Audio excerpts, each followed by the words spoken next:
So, do you even care about award shows anymore? That's basically the question the movie industry keeps asking itself lately, and I'd love to hear your answer, so drop me a line. Still, it seems most people just stopped investing any attention into Hollywood, or at least into award shows, which tend to be a bit boring and tone deaf. And it's easy to see why they're losing their charm. 2020 was a hard year for all of us, and the movie industry reflected it with few blockbusters launching, cinemas closed, shots canceled, and so on. Now, in 2021, even the once glorious award shows like the Emmys, the BAFTAs, and the Oscars are suffering, and it's all because you don't want to watch them live. To be honest, I get it. Basically, the only reason why I watch them is so I can add new stuff to my TiVo Stream 4K watch list, watch it, and then show you how to skip the fluff and watch the best stuff at home on streaming apps. With that being said, here's what you need to know about this year's BAFTAs, because there's a few hidden gems. I already ran down what's happening at the Oscars in 2021, now it's BAFTA's turn. I suffered through this downright cringy ceremony with canned laughter and hosts struggling to make jokes in an empty theater just so you wouldn't have to. As expected, there are 3 or 4 big Oscar-nominated movies making the rounds, plus some nice surprises. Leading the pack is Nomadland, which got 3 of the most prestigious BAFTAs, plus the award for cinematography. If you saw this movie, you'll know why. If you didn't, watch it this weekend. It's gonna send you to another world. Interestingly enough, Promising Young Woman got the award for Outstanding British Film, and I'll be honest, I literally got no Brit vibes from this one. I was amazed how fresh it is and how it manages to inject some humor and heart into such a heavy topic, but it felt so US oriented, I'm starting to question my media compass. Anyway, this movie rightfully got acclaim, and Emerald Fennell, the writer and director, also got the BAFTA for screenwriting.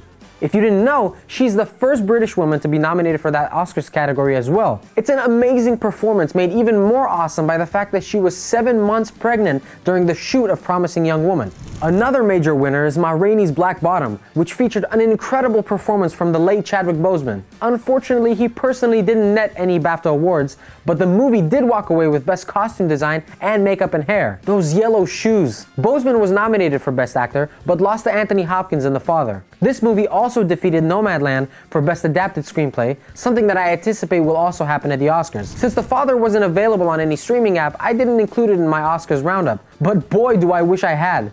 This is a really difficult watch, even more so than Nomadland, which kind of charms you with the setting and the colorful characters. The Father is just a painful, unflinching look into old age and mental illness. And to be honest, I think Hopkins' performance was even better than the one he gave for Silence of the Lambs. Yeah, this is truly iconic, and I think that's gonna reflect at the Oscars too. The Sound of Metal walked away with 2 awards for Best Sound and Best Editing, and it's easy to see why. This drama, which feels mostly like a documentary, has Riz Ahmed's arguably best role.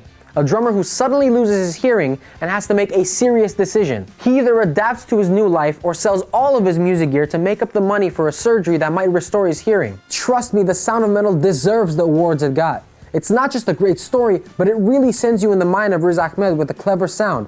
It sounds regular from time to time, then cuts to complete silence, then goes to distorted interference, really putting you in the character's shoes. The other major movies to get a BAFTA are Mank, which walked away with the award for production design, and Christopher Nolan's Tenet, which unsurprisingly got the prize for special visual effects. But still, I talked about all those movies when I went through this year's big Oscars contenders. What you should really watch are these smaller movies because they're totally fresh and totally different from what Hollywood usually puts out. First, we have the biggest surprise.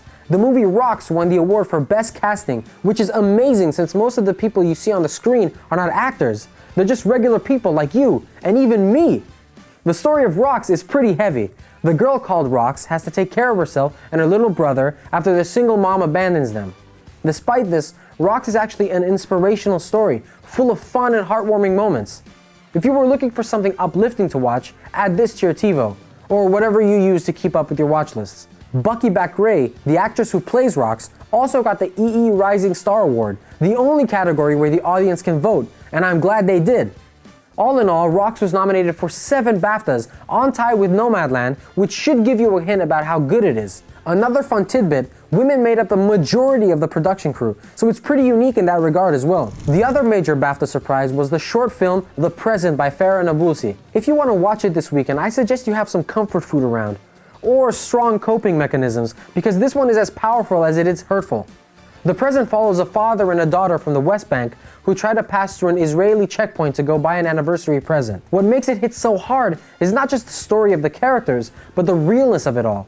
Just like in Rocks, Other than the main characters, there are no actors. Farah Nabusi actually filmed at that Israeli checkpoint, so everything you see on screen is a snapshot of what goes on there. If you want something lighter to watch, the short movie that got the award for Best Animation might do the trick. It's called The Owl and the Pussycat. Though it's based on a famous Edward Lear children's poem from way back, the art style is really fresh. You won't see something like this coming out of Disney or Pixar, guaranteed. For me, without award ceremonies, it would be a bit harder to catch smaller movies like these, and you'd miss out on a lot. Still, what do you think? How could movie awards like the Oscars, the BAFTAs, and even MTV make people hyped like back in the day? What would you like to see happening there? Let's talk some more in the comments. Until next time, do hit like and subscribe. It helps me bring you more content like this. See you later.